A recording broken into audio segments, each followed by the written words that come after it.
Bonjour à tous. Merci de nous suivre pour ce flash d'information. Le vice-président de la République, Thiemoko Améliette Koné, est en ce moment à Addis Abeba en vue de participer au 36e sommet ordinaire de l'Union africaine. Hier vendredi, le vice-président de la République, Thiemoko Améliette Koné, a rencontré le président comorien Assoumani Azali.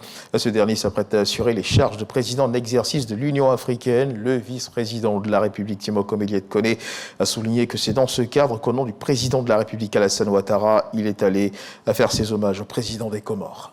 Ils sont exposés aux aléas climatiques, notamment les inondations et la sécheresse. Pourtant, les paysans ne bénéficient donc d'aucune assurance susceptible de garantir la pérennité de leur activité. D'où ces réflexions à Grand-Bassam qui vont permettre d'asseoir un système d'assurance efficace. Lanciné Bakayoko nous en parle. Le risque climatique a toujours figuré comme l'une des principales variables du revenu agricole. Face à cette situation, deux types de stratégies sont généralement visitées. La première, ce sont les techniques agricoles comme l'irrigation, le drainage ou la lutte contre l'érosion des terres. La deuxième, c'est l'assurance agricole indicielle, que l'on appelle plus couramment l'assurance climatique, un instrument privé de gestion des risques. Ici à Grand-Bassam, l'option de l'assurance agricole est privilégiée. Il est question pour nous de leur permettre d'avoir à leur disposition un mécanisme qui vient soutenir leur activité. C'est ce qui justifie la mise en place d'un mécanisme de gestion de risque, notamment le mécanisme d'assurance indicielle agricole. C'est un mécanisme innovant.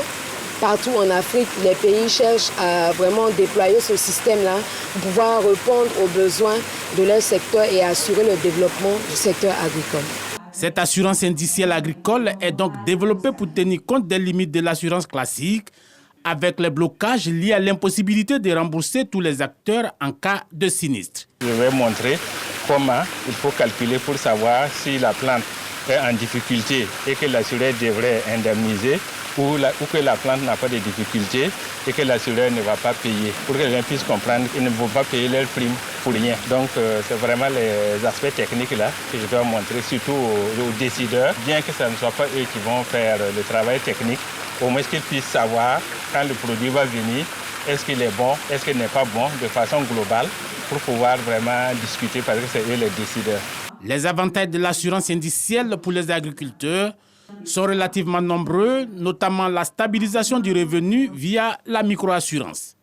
Ces expériences permettent de garantir des crédits pris par les producteurs, en l'occurrence les crédits de campagne intrants, lorsque les précipitations sont insuffisantes. La ville de Bouaké abrite les travaux du séminaire bilan de la direction générale du Trésor public. L'ouverture des travaux a été présidée par le ministre du Budget et du Portefeuille de l'État, représenté par le directeur de cabinet adjoint Bamba Vatsogo, qui a salué la performance du Trésor public. Nous y reviendrons assurément. Un reportage signé Charles Tatou. Et puis, dans l'actualité internationale, ce samedi 18 février 2023 s'ouvre le 36e sommet de l'Union africaine à Addis Abeba en Éthiopie. Le président sénégalais Macky Sall, à la tête de l'organisation depuis février 2022, passe la main. Durant un an, Macky Sall, le président sénégalais, a beaucoup voyagé de sommets internationaux en rencontres bilatérales. Le président de l'Union africaine a multiplié les plaidoyers pour l'adhésion de l'organisation au G20, la réallocation à des droits de tirage spéciaux ou encore pour porter la voix du continent dans le conflit entre la Russie et l'Ukraine. Et toujours dans l'actualité internationale, cette triste nouvelle, le joueur de football ghanéen Christian Atsu, ancien allié de Chelsea et Newcastle, qui évoluait à Hatayspor en Turquie, a été retrouvé mort sous les décombres de son immeuble à Hatay, au sud de la Turquie. C'est ce qu'a annoncé son agent. Il faisait partie des personnes portées disparues après le violent séisme qui a touché la Turquie et la Syrie. Il habitait une tour de 12 étages qui s'est effondrée pendant le tremblement de terre. À quelques heures avant le drame, le dimanche 5 février dernier, l'international ghanéen Christian Atsu avait inscrit le but de la victoire en Super League face à Kassim Passa, sur un coup franc inscrit à la dernière minute. Avec les Black Stars, Christian Atsu avait joué 60 matchs et inscrit 10 buts. Et puis toujours dans l'actualité internationale, on termine avec cette actualité du côté de la Syrie. Au moins 53 personnes ont été tuées au sud-est de Sokné, dans le centre du pays. C'était hier vendredi dans une attaque attribuée au groupe État islamique. En avril 2021, déjà au moins 19 personnes, pour la plupart des civils, avaient été enlevées par le groupe djihadiste dans une province du centre, alors qu'elles s'adonnaient à la même activité, celle de cueilleurs de truffes.